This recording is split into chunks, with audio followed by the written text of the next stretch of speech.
Assalamualaikum warahmatullahi wabarakatuh. Perkenalkan, nama saya Rusdin Badiruhan dengan NIM 2165008 kelas B. Di sini saya akan menjelaskan tentang materi protokol pengamanan jaringan komputer. Yang pertama, konsep dasar keamanan jaringan komputer. Tidak ada jaringan yang anti sadap atau tidak ada jaringan komputer yang benar-benar aman.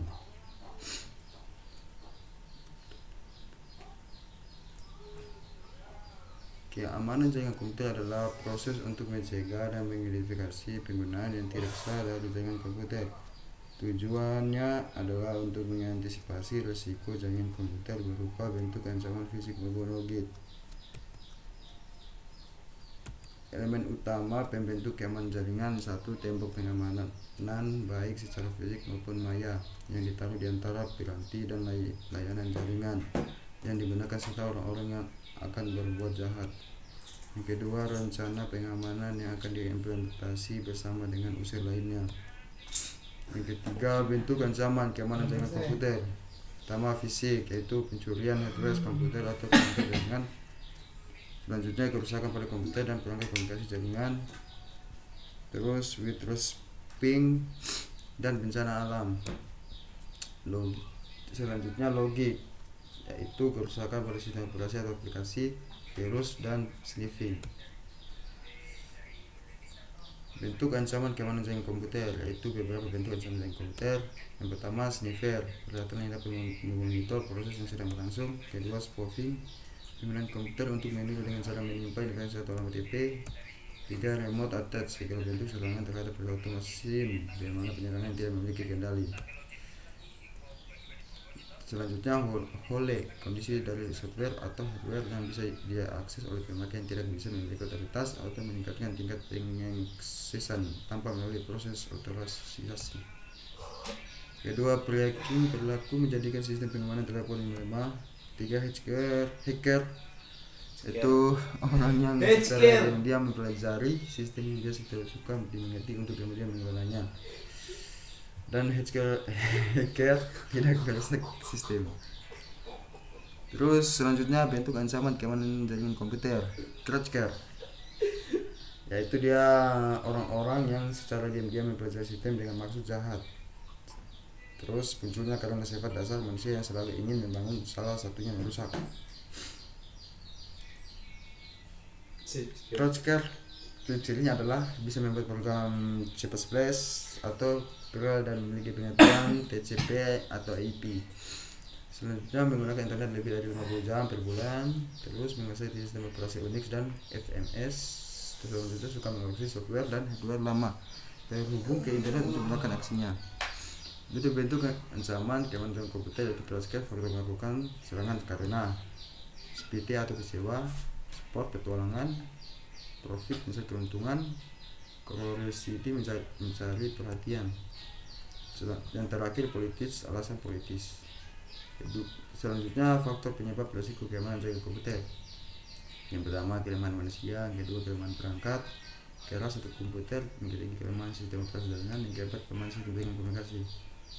Selanjutnya, metode penyerang keamanan jaringan komputer, yaitu eavesdropping, mendapatkan duplikasi yang pesan tanpa izin, masquerading, mengirim atau menerima pesan, message tampering, mencegat atau menangkap pesan, replying, menyimpan pesan yang ditangkap untuk pemakaian berikutnya.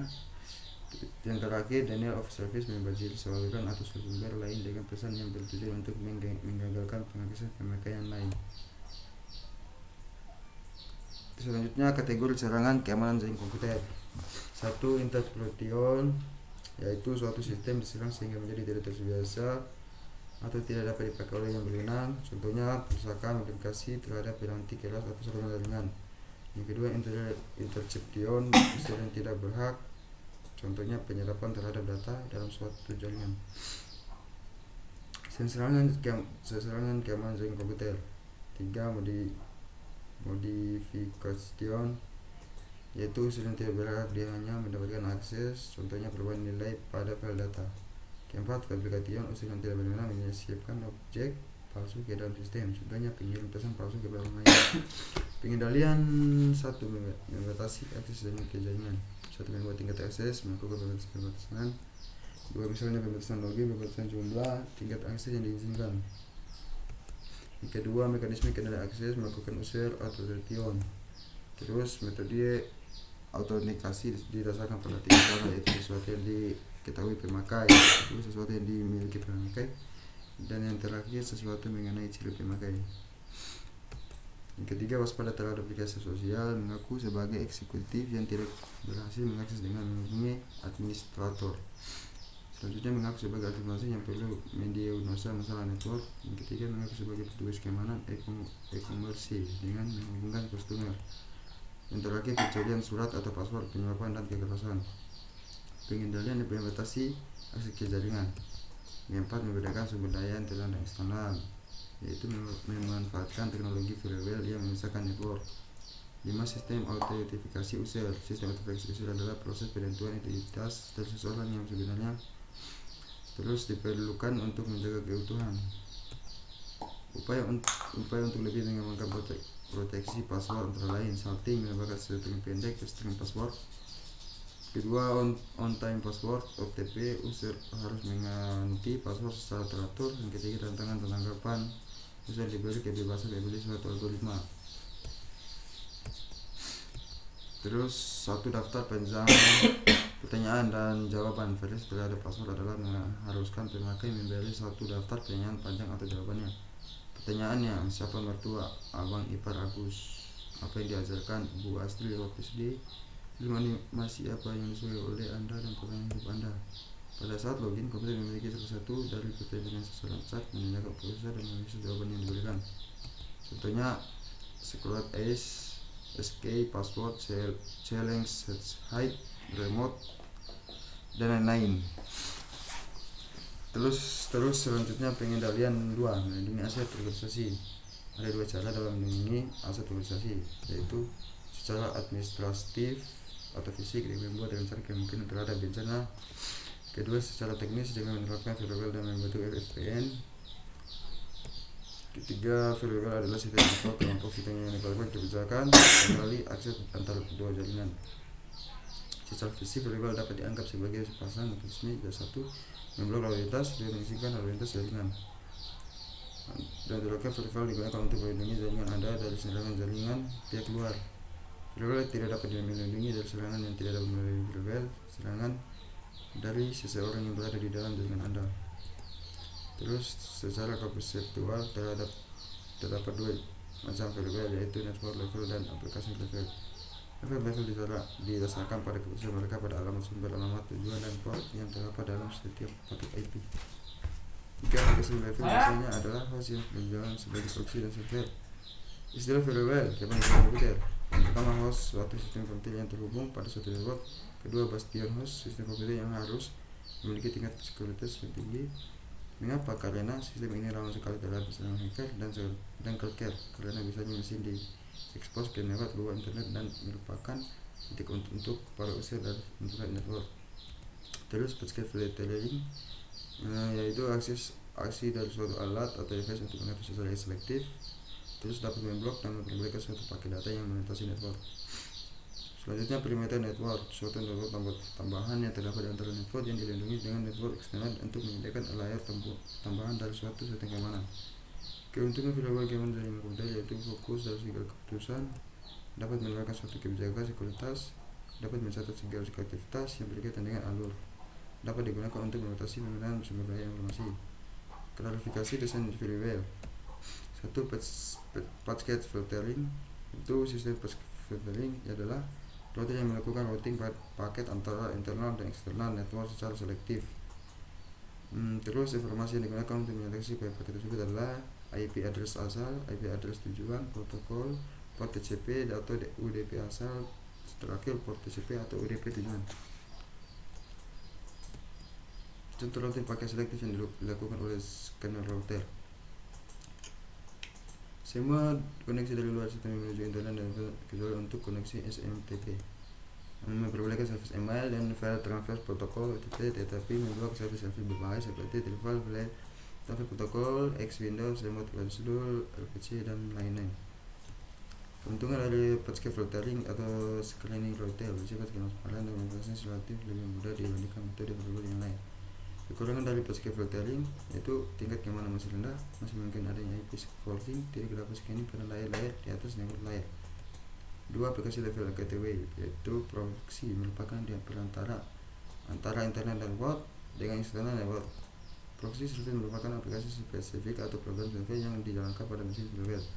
Peluang ingin mengambil usaha request untuk internet service seperti FTP dan meneruskan bergantung pada security policy.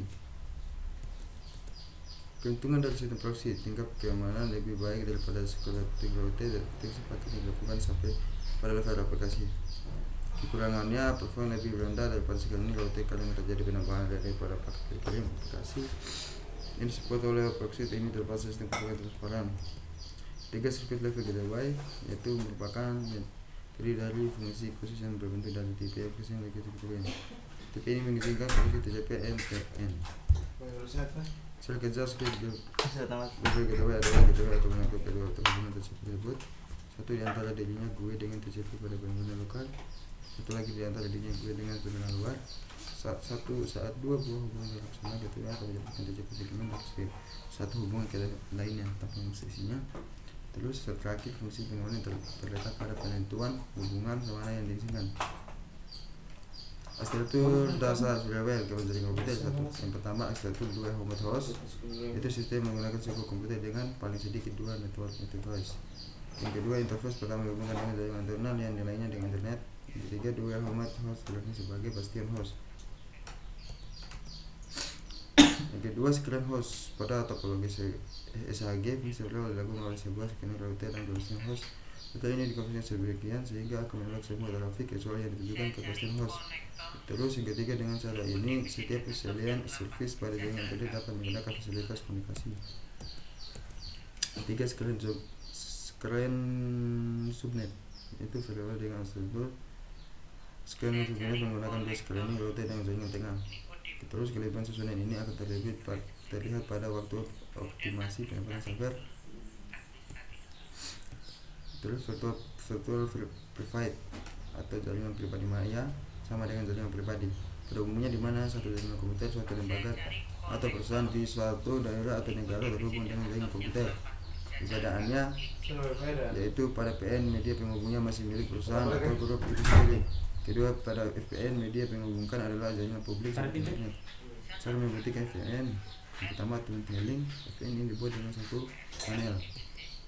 Kedua, seluruh komunikasi data antar jaringan pribadi yang akan melalui tunnel ini. Ada beberapa metode tunneling yang umum dipakai, antaranya IPX atau IP tunneling, PP atau IP tunneling. Cara membuktikan VPN, IPX atau IP tunneling, yang pertama bisa digunakan dalam jaringan VPN novel network. Jadi dua jaringan novel yang terpisah akan tetap dapat saling melakukan komunikasi. Kedua, akan dibungkus terlebih dahulu oleh protokol IP standar protokol internet sehingga dapat melalui tunnel ini pada jaringan publik internet.